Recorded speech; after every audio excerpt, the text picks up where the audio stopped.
Hi, I'm Dalton, I'm Kerrigan. and this is The Wandering Life.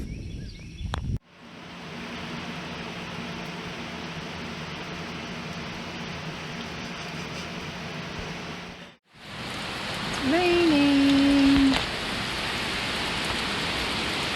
Still my favorite feature. Something that I really wish that we would have done differently is specifically this emergency hatch window will never be able to be opened because of our countertop.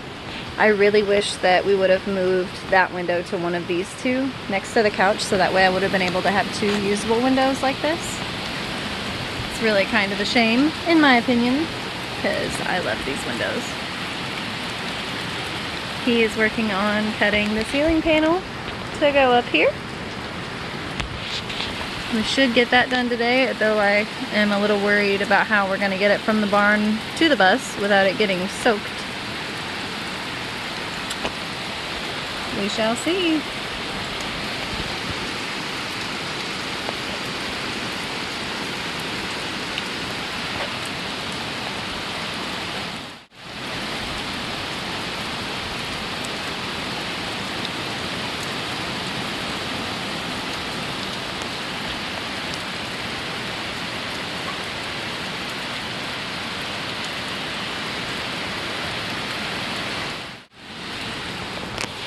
It's a lot quieter in here than it was before we got everything up. I don't know if you can hear it. Here is where it's the loudest.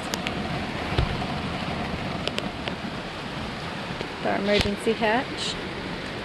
It's really quiet in here. I can't walk back there because, you know, fridge, but very quiet in here. Oh, it's getting a little wet. I'm gonna have to close these. Okay, now that I've dried those off, close the windows. Here to our trash can. See what he's doing. Oh, I hear cutting. I can't see anything to show you, but I hear it.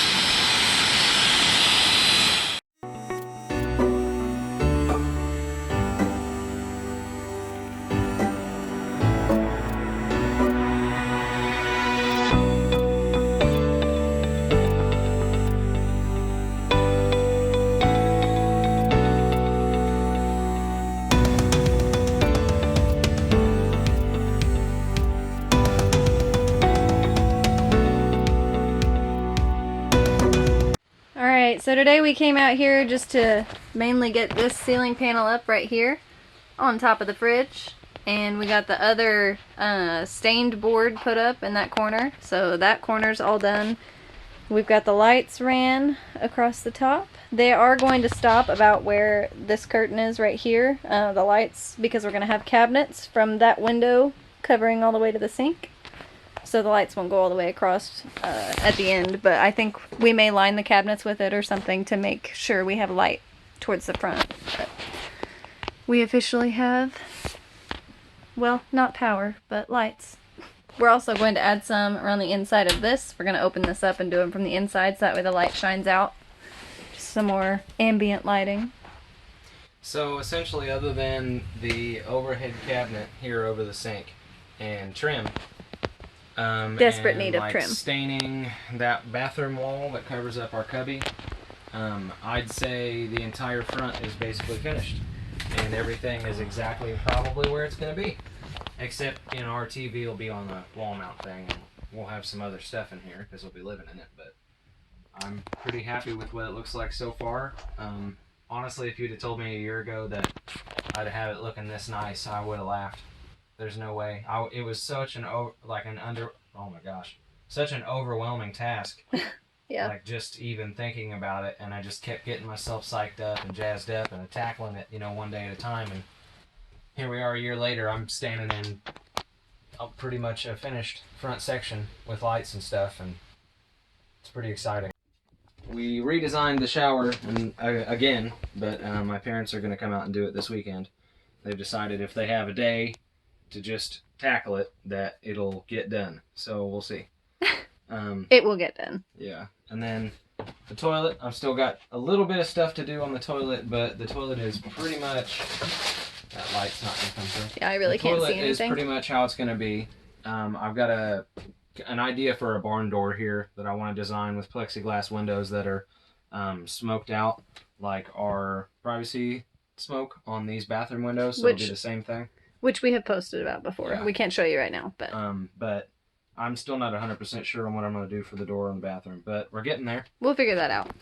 We're on to the back half now, since the front is done. AC and finishing electric is the next two important things on the list.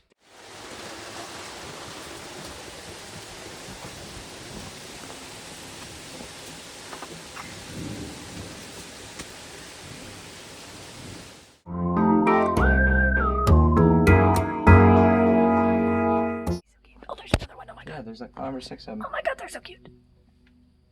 There's literally decon mouse poisoning right there.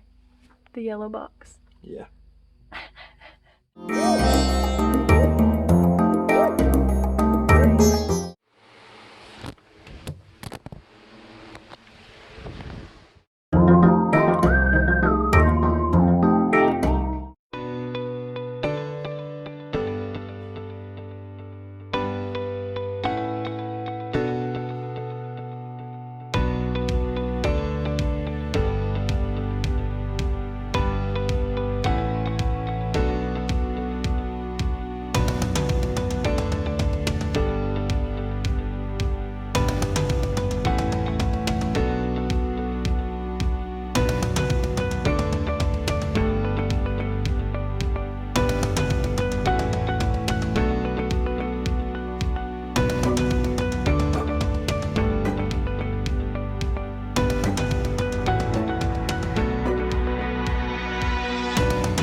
What's up? So I feel like most of our videos is me standing here in this exact spot talking about everything. And that is because from here forward is essentially done. I got to hook the water up to the sink up there. And I need to put the wiring for the lights in the fridge into our actual solar. And do some trim. And then we've got a guy coming in to put in one overhead cabinet. And then the front is totally finished. So if you want to come back here with me, I'll show you what we have left. So basically when you start coming into this area, this is going to be our electrical closet. I have a door that I want to design with some smoked plexiglass, and I'm going to have some colored lights in here just to add a cool little, like a, I don't know, give me the vibe of like a server farm or something. But that's the plan with this, and then once this is covered, this area up here will be storage for like blankets, pillows, maybe shoes, maybe camera equipment. It all just depends on if we've got people traveling with us or not. And then this side is going to be our pantry. We've got this last drawer actually out there in the barn right now. We got the bottom put in it, and it's drying with the wood glue. Sometime this week, Kerrigan's going to come out and stain the front and then paint the rest of it white to match these, and then we should have that installed. Then the only thing that's left here on this side is I have a little flap that I'm going to design out of plywood and some magnets to keep it from flinging open. That's going to cover this up right here. It's going to be stained this same brown that we used on pretty much all of our raw wood in here. And I've got like a little U-bracket system with a clip and some really tight paracord that's going to keep these from coming out. And then if you want to come a little farther back, this is the bedroom. This is the area of the bus that is not finished the most, basically. So we've got our bed in here, and obviously it looks like we've slept on it, and it looks like we've been using it for a table because we've done both. We've got our 100-gallon water tank mounted underneath the bed, and everything for that is set up essentially how it's going to go. We've got our water lines ran to it. The only thing that's left for that would be to do our fill-up, which is this here, which I got on Amazon. It's a sweet little door that, if I can open it, there we go. That has our vent line, our fill-up, and I can't remember what this one does. But either way, this is for filling up our water. So I can install that and hook everything up. Right there is our accumulator tank, and right here is our water pump, which they're still in the boxes. We bought them last year, knowing that we were going to need them eventually, and thankfully we've gotten most of our stuff that we knew we were going to need. We were smart enough to buy last year before prices started going up on stuff. The wood that we bought to work on this bathroom and stuff is the first time that we've had to buy wood in over a year. But the shower area here, I don't know if it's been over a year. we've moved and changed our mind and everything about the shower multiple times. But now I think it is in its final form, like Cell from Dragon Ball Z. And this is basically what it's going to look like. Without all the stuff in it. We're going to have our shower head's going to come out here. And we've got a swivel shower head that'll actually come out to about here, and we can even move it over here if we need to. I'm going to have the shower curtains going to come out and then curve around and then go back. All the way back to the wall. The shower curtain, the back of it will be pushing against this, and the water will hit that rather than any of the walls of the window. And I wanted to keep the windows. I refused to get rid of them, so that's all me. And then here, I'm thinking I'm going to get another cabinet, kind of like the counter that we have in the kitchen, and I'm going to use the bottom of it for our, where I'm going to keep our propane tank for our hot water heater. We're not going to use propane for anything else other than that. So I think one tank should last us a considerable amount of time, considering that I think the hot water heater doesn't use barely any. I've seen people say they've used like the barbecue propane tanks for like 6 to 8 months, which would be perfect. And we really will only use hot water when we wash dishes and for quick showers. Yeah, our water setup is a little bit different than what some people go with. A lot of people will use the same water for everything. So our 100-gallon water tank is specifically for washing dishes and taking a shower, because we want to be able to off-grid as much as possible and as long as possible. All of our drinking water is going to be in bottles or gallons. I've been drinking gallon water for years. I always have one in the fridge, and it just seems to do well for me, and I think that it would work totally fine doing the exact same thing. And then that way we don't have to worry about ever making sure that this water is drinkable. I also plan on making sure that we get one of those, I'm not sure what they're called, the like portable water purifiers, so that way we could, if we're on a hike or something, we can pull water from a stream, purify it, and be able to drink it on the spot. And then this is the bathroom. We've got a toilet seat covered up right now because Kerrigan actually finished staining the majority of the wood inside our bathroom. We are going to have 2 more. These are 2x4s, right? Okay, I didn't want to sound dumb. We're going to have one more covering here, making this even, and then we're going to put another one kind of in the middle up here too for shelving. And then my plan for the shelving is they've got like U-nails. I've used them a ton building fences, but I'm going to put one here, and then there's some really short bungee cords that I got at like Harbor Freight like a year or 2 ago that are great. And I'm just going to bungee cord across so whatever's up there won't come flying out. And it's just extra storage space for us. Not a lot, but extra. For this floor down here, so what you can tell is that our toilet is like waist height. But there's a plan here. I'm going to build a false floor right here that's slightly higher that will have a door that opens up, and we're going to keep all of our toilet paper and some of our other amenities for our composting toilet down here in the floor.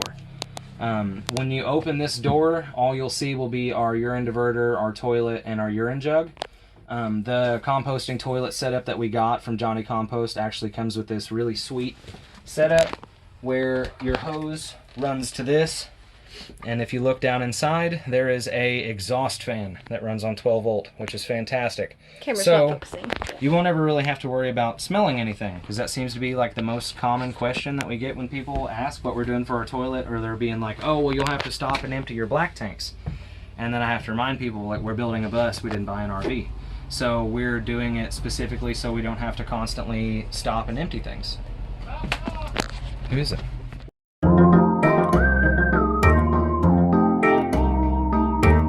Sorry, my cousin showed up to talk about, actually, my other cousin sandblasting the bus for us. But yeah, this is going to be the little, air circulator that's going to pull any kind of stink from our composting toilet out. Things that we've got left to do. Obviously, like I just said, we've got to sandblast this bus and paint the outside. I need to finish this composting toilet setup and get the box finished, and then the whole bathroom's done.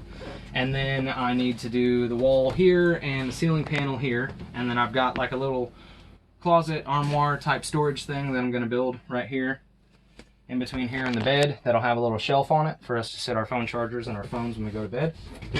I need to do this wall here and finish this out. We need to finish putting up these ceiling panels and mounting the inside panel and the inside portion of our AC unit. I've got to finish the bracket for the outside portion of the AC unit and mount that on top of the bus. And then once we get those two connected, we can hook the AC unit into our solar and turn on our solar. And then the only thing that's left is hooking up our water, filling up our water, and finishing and testing the shower. And testing everything. And then we're done. Like I'd say we're probably 70% done with the bus. It's a really exciting feeling to know that even though all this time has passed, we're still devoted to our ideas and our dreams and our goals. I noticed throughout 2020 and pandemic, a lot of people decided to get into this lifestyle. And now I'm noticing through 2021 and, states starting to open back up, there was a lot of people that got into this as some kind of a hobby, a trend, or a fad. And they didn't really, I don't know if they were really committed to the life, because a lot of people are selling their buses now. And that could be just because they realize that they're not about it, or they realize that they can make more profit selling a half converted bus than they, thought that they were going to be able to do on the road. But I'm really proud of us for continuing to do this and continuing to push hard, even though a year has passed and every deadline we've set has, came and went. We've missed every single deadline that we've tried to set for ourselves as far as getting the bus done before the wedding or anything. We're still working on it, and we appreciate every single person that views our content and really sticks along with us for this. Who knows, maybe one day we'll see you guys out on the road. We hope so.